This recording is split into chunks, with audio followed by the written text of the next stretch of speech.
Muy buenas noches y bienvenidos a Fondo. La eutanasia es tema polémico que desata opiniones radicales entre quienes están a favor y están en contra. Mientras para unos es una alternativa para acabar con el sufrimiento de un paciente terminal, otros consideran que esto es un homicidio y atenta contra la integridad de la persona. ¿Qué es la eutanasia? ¿Es o no viable para un paciente terminal? ¿Cuál es la verdad desde la medicina y la bioética? De todo esto estaremos hablando hoy en A Fondo. Bienvenidos.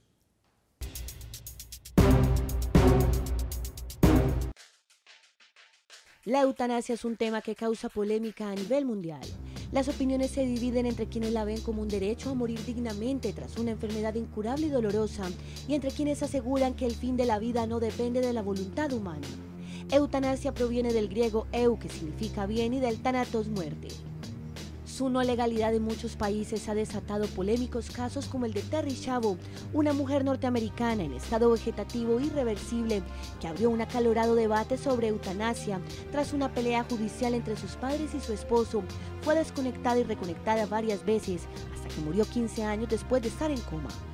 Pero sin duda el caso más conocido de solicitud de eutanasia para morir dignamente es el de Ramón Sampedro, un español que a los 25 años sufrió un accidente al tirarse de cabeza al mar. Lo dejó tetrapléjico y postrado en una cama. Su historia fue inspiración de la película ganadora del premio Oscar, Mar Adentro. Parece que estás pegado a tu propio cadáver, ¿no? Uno se acostumbra ya a estar así, ¿no? Y uno solamente siente la cabeza. No hay más sensación. Durante 30 años tuvo varias batallas judiciales pidiendo eutanasia, pero el gobierno español se la negó. Tengo que buscar a alguien o algo para provocar la muerte, pero no había manera de encontrarlo, y no hay todavía manera de encontrarlo. En 1998 murió tras beber un vaso con agua y cianuro, como quedó grabado en esta última imagen. Uno quiere morirse porque quiere irse a otra parte. Y si para eso pues hay que morirse, uno se va. Una situación contraria vive Pablo Ramírez, un antioqueño que muy joven quedó afectado por la esclerosis lateral amiotrófica conocida como ELA. Perdió la movilidad de su cuerpo, incluso de la lengua, hasta no poder hablar. Hace unos meses tuvo una fuerte recaída. Nos dijeron que realmente la situación de él era tan crítica que realmente si a él le hacían la traqueostomía iba a tener una calidad de vida muy mala, y de hecho que iba a avanzar, o sea, que iba a seguir, igual se iba a morir, o sea, haciendo la traqueostomía igual se iba a morir, que iba a durar un poco más, pero con mucho sufrimiento. Sin embargo, casi 20 años después de tener la enfermedad, Pablo no está de acuerdo con la eutanasia. Asegura que su espiritualidad y fe en Dios le permiten vivir feliz a él y a su familia. Quien pide la eutanasia o quien quiere la eutanasia para un familiar es porque esa persona se volvió una carga. O sea, el enfermo se siente una carga. Nosotros somos personas de fe y la oración nos ha fortalecido de tal manera que a pesar de la enfermedad y a pesar de la situación, hemos tenido la suficiente fuerza, la suficiente paz para llevar con amor la situación y con alegría. Aunque no puede hablar, su esposa inseparable aprendió la manera de comunicarse por medio de gestos hasta descifrar letra por letra. Que no tienen a Dios, ¿sí? Porque no tienen a Dios, no tienen un ser que les dé fuerza, ¿sí? Que es muy importante la familia, que a pesar de todo vive muy feliz. Pablo y su familia recorrieron el país dando testimonio y promoviendo la vida y exponiendo las razones para oponerse a la eutanasia. Nosotros no escogimos cuándo llegar al mundo, tampoco podemos escoger cuándo morir, porque tenemos un ser supremo que es quien decide. Testimonios opuestos como el de Ramón y Pablo abren el debate sobre si se debe o no practicar la eutanasia a pacientes con características como las suyas. Lo cierto es que más allá de sus sentimientos y opiniones están las de una sociedad aún dividida por motivos legales y religiosos que hacen que esta práctica permanezca en el limbo.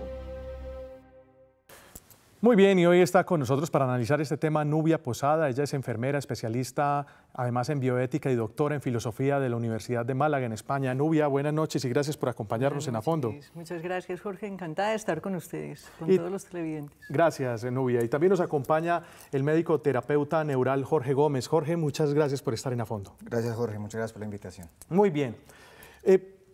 cada uno vamos a tratar de aquí resumidamente de expresar su punto a favor o en contra de la eutanasia. ¿Cuál es su posición frente a la eutanasia, Nubia? Sí, pienso que la mayoría de las personas que están a favor de la eutanasia comentan que no le encuentran sentido al sufrimiento y realmente la ignorancia acerca de algo no da derecho, no es fundamento de derecho para determinar la destrucción de un cuerpo humano vivo. O sea, está en contra. Sí.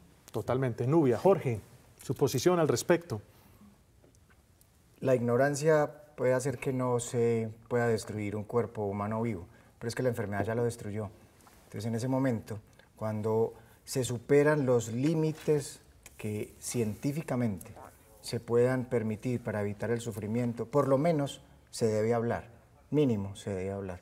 Porque si hay muchos casos en donde con solo poner en la mesa el tema se disminuye la ansiedad referente al querer o no morir, con solo hablar, pero desde que sea un tema tabú, desde que sea un tema en donde no se puede hablar, porque ya el pecado está ahí, ya la sola ansiedad que implica el no poderlo hablar implica sufrimiento. ¿Por qué pecado? ¿Por qué hablamos de pecado en ese tema? Porque estamos ante una sociedad, todavía aunque digan que Colombia es un país con pluralidad de idea religiosa, todavía la idea cristiana, católica, de que si la muerte es inducida, va a haber un pecado mortal, tanto para el que se deja morir como el que lo conduce. Entonces ya llega al punto de que hay una moral cristiana en donde ya se desvirtúa el concepto del sufrimiento, porque ya no se está pensando en la persona, sino en un más allá que, queramos o no, todo será una suposición. Por supuesto. ¿El debate en Colombia está medido por factores religiosos, Nubia? Pienso o en el mundo incluso. Pienso que se subrayan los factores religiosos y que eso es un error.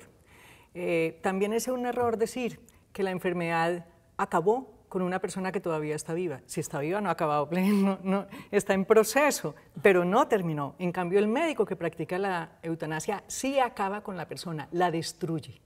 Y la enfermedad no es un ser libre. El médico sí es consciente de que destruye a otro de su especie, o la enfermera o quien la practique. Y luego, hay dos cosas respecto al tema religioso. Lo primero, miente quien dice que el único motivo para estar en contra de la eutanasia es religioso. Y miente quien plantea el tema religioso como necesariamente opuesto a la racionalidad humana. Primero hay que analizar los argumentos con una actitud plenamente pluralista y sin sesgos de que cualquier cosa de proveniencia religiosa es un error o está al margen de la racionalidad. ¿Por qué se destruye el cuerpo? ¿Por qué usted habla de destrucción del cuerpo? Háblenos un poco y explíquenos un poco ese concepto. El tema lo pone a la mesa Nubia, la destrucción del cuerpo. Para mí, a mi forma de ver la vida y la medicina, el cuerpo no se destruye, el proceso tiene un fenómeno autoorganizativo, en donde llega un momento en donde todas sus funciones tienen que disminuir. O sea, la muerte hace parte fundamental de la existencia. Estamos ante una sociedad que niega la muerte. Estamos ante una sociedad que niega la presencia incluso de la palabra muerte, y ni siquiera la palabra muerte. El cáncer se vuelve un tabú. No se puede hablar de cáncer delante de un paciente que porque se va a enfermar más.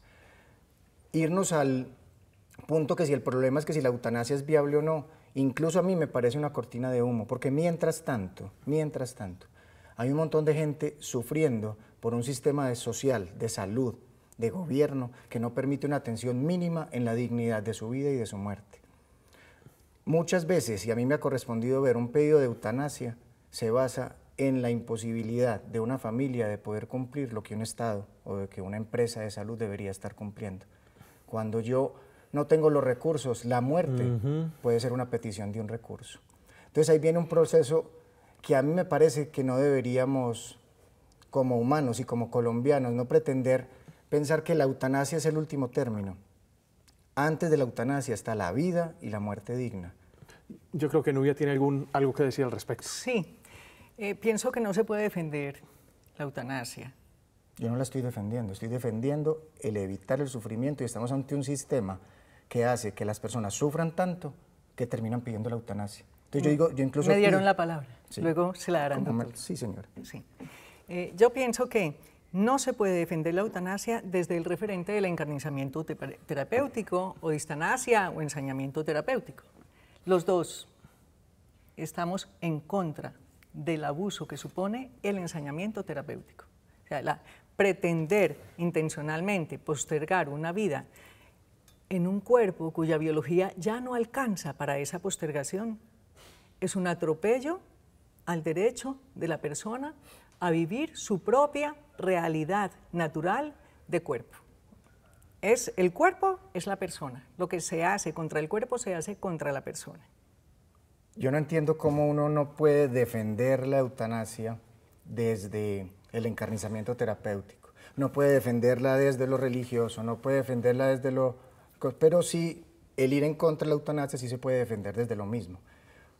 El problema es la polarización. O sea, si mis argumentos no son defendibles, entonces no tengo argumentos. ¿Qué es un enfermo terminal? ¿Qué es un enfermo terminal para la Corte Constitucional, tal como lo estableció en esa sentencia famosa ya de 1997? No solo para la Corte Constitucional, sino para la Organización Mundial de la Salud. Cualquier persona cuyo curso de enfermedad tenga una progresión irreversible, incurable, y aunque hablar de estadísticas es muy complicado, porque es muy complicado, se supone que su proceso lo podría llevar a tener un periodo de vida inferior a los 6 meses, desde el punto de vista terminal a corto plazo. Pero si uno se pone a ver por definición la vida, todos somos terminales, no enfermos, pero sí terminales, todos vamos a morir. Entonces ahí viene uno de los temas sobre la mesa, es que de la muerte no se habla. Por supuesto. Y si consideramos la muerte como una destrucción, entonces estamos diciendo que la muerte es una enemiga. Y la muerte no es una enemiga, la muerte hace parte del proceso. Mientras sigamos creyendo que hablar de la muerte es el fracaso de un proceso humano, no estoy diciendo que la doctora Nubia lo haya dicho, pero muchos colegas médicos consideran que un paciente, una persona muera es su fracaso terapéutico. Mientras siga estando esa visión sobre la muerte, la eutanasia será imposible y siquiera de hablar. Creo, sí, eso es muy importante. Me tengo que ir ya a una corta pausa, pero es muy importante que distingamos varias características o tipologías que hay dentro del término eutanasia, porque hay una eutanasia activa, hay una eutanasia pasiva, es decir, hay varios aspectos que el televidente también tiene que tener en cuenta para poder, digamos, tener más acervo y poder reunir más argumentos a la hora de opinar y hablar sobre eutanasia. Correcto. Pero yo creo que en un momentico ustedes dos nos van a aclarar un poco esos conceptos. Estamos con Jorge Gómez, médico terapeuta, y con Nubia Posada, que es enfermera y especialista en bioética y doctora en filosofía de la Universidad de Málaga, en este interesante debate sobre la eutanasia. Ya regresamos en A Fondo.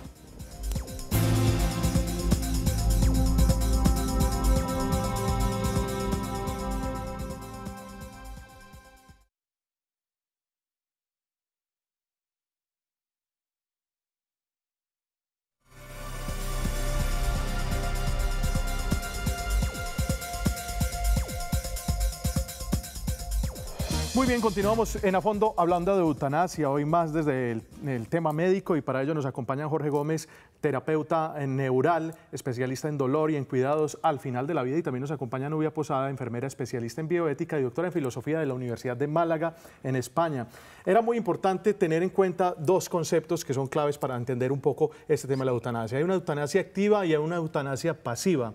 Jorge, eutanasia activa, ¿de qué nos estamos refiriendo específicamente? Cuando hay una determinación de colocar una sustancia que lleve a la muerte a un paciente. Y estás activamente haciendo una labor para que la persona muera. Pero lo hace un médico, entonces, obviamente, con la aquiescencia, digamos, del paciente.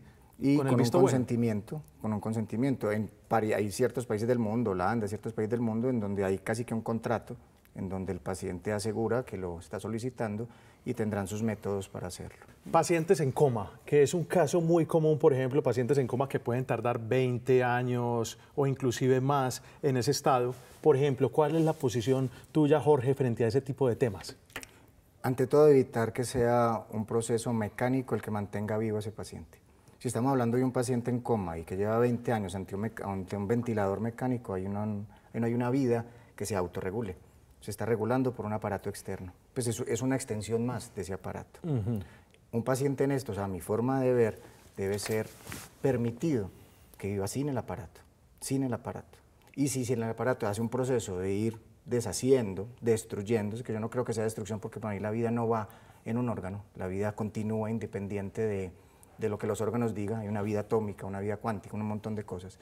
Pero si a ese paciente, a mi forma de ver, se le debe dar, es que suena feo la palabra permiso, pero por lo menos la posibilidad de que sin ese aparato, ver su cuerpo a qué se mide.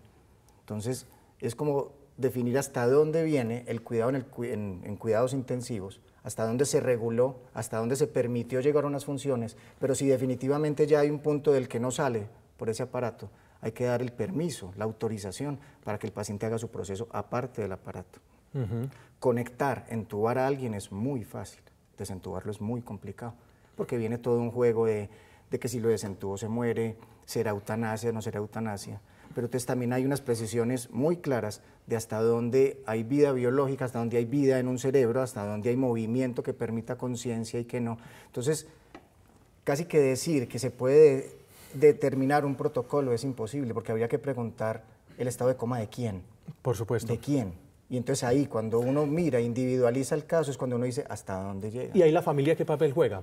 Toda. Porque es que el enfermo no es el enfermo, es el enfermo y su familia, su entorno. Y eso es lo que olvidamos muchas veces los médicos. Los médicos asumimos un órgano, ni siquiera el paciente, asumimos un órgano, asumimos un proceso que llamamos enfermedad y se nos olvida qué rodea a eso. Y ese quién, cuando te preguntaba quién es el paciente en coma, ese quién incluye su familia, incluye sus amigos, sus cercanos. Porque mientras haya más claridad, cuando se eviten suposiciones, también se van a evitar culpas si en un paciente en coma se quita todo este proceso de un cuidado ventilatorio. ¿Su posición al respecto? Sí, yo pienso que mucho más interesante que hablar de eutanasia, que es la destrucción voluntaria en el proceso natural, morirá, pero no hay una intervención directa con responsabilidad y culpa. En cambio, cuando es un ser humano el que le causa el final biológico a otro, sí hay una determinación y una responsabilidad y una culpa. Es muy distinto eso. Yo pienso que todo ser humano tiene genéticamente establecido un reloj de lo que va a durar y hay que respetar esa realidad. La vida sigue, la vida es partículas subatómicas, etc.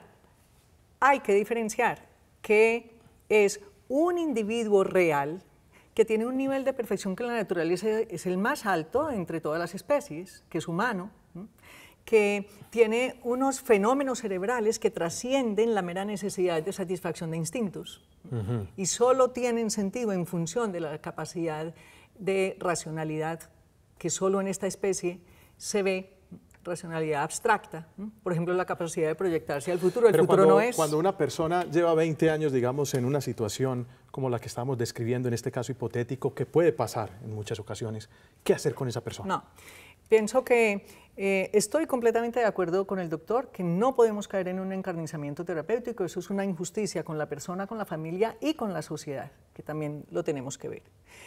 ¿Qué es lo normal?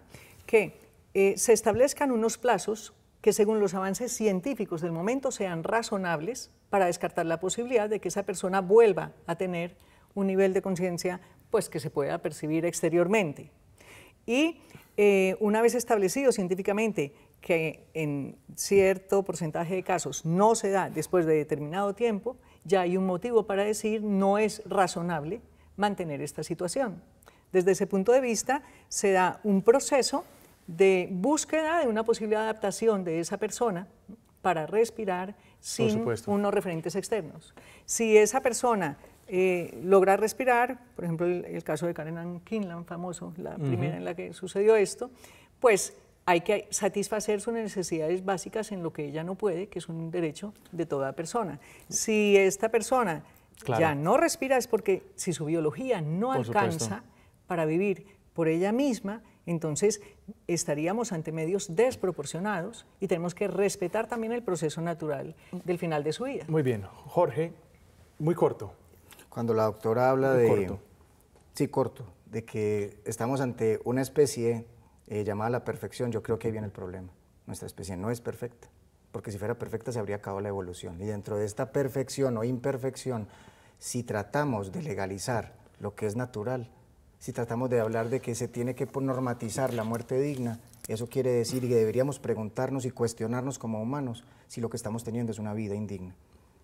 Entonces la idea es, mientras tratemos de legalizar lo que existe, significa que a nivel de papá gobierno, papá Estado y todo eso, algo está ocurriendo porque los seres humanos no estamos viviendo de una manera en que enfrentemos lo natural de una manera tranquila. Cuando Colombia muera de muerte natural, el tema de la eutanasia se podrá hablar tranquilamente, pero Colombia no muere de muerte natural. Muy bien. Yo creo que tenemos que llegar al debate. ¿Quería ripostar, me imagino, o no? Sí, claro. Muy corto, por favor, para Sí. terminar, que ya estoy terminando el programa. Sí. Los seres vivos tienen unas características muy específicas.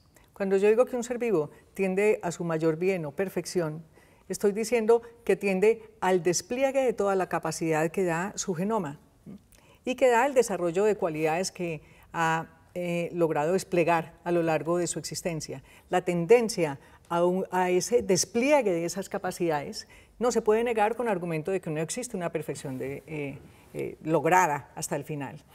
Pero sí, el modo como nosotros atendemos a un paciente es decisivo, no solo para facilitarle al máximo lo que le quede de perfección, sino también, y es el caso de los enfermos en coma, lo que yo niego en mi paciente en coma en cuanto humano y no lo trato a la altura de lo que es, lo estoy negando en mí y en cualquier otro en cuanto humana. Y si negándolo procuro su destrucción, me convierto en una amenaza para mi sociedad entera. Un ser humano que se siente con derecho, absolutizando algunas parcialidades, a que en su sociedad o él mismo se destruya a otros seres humanos. Es una arbitrariedad que si le abrimos la puerta ya no hay barreras. Nubia Posada, Jorge Gómez, gracias por acompañarnos en A Fondo. A usted, muchas gracias. Y a todo el Muchas equipo. gracias. Muy bien, de esta manera llegamos al final del programa de hoy, pero este es un tema tan polémico como extenso y queda mucho por discutir. Así que la próxima semana, el próximo martes a las 9:30 de la noche, seguiremos hablando de eutanasia con los especialistas aquí en A Fondo. Por eso los esperamos dentro de 8 días, pero tocando otros temas y aspectos legales de este procedimiento. Además, recuerde opinar en nuestras redes sociales, @teleantioquia _ A Fondo. Que tengan una feliz noche.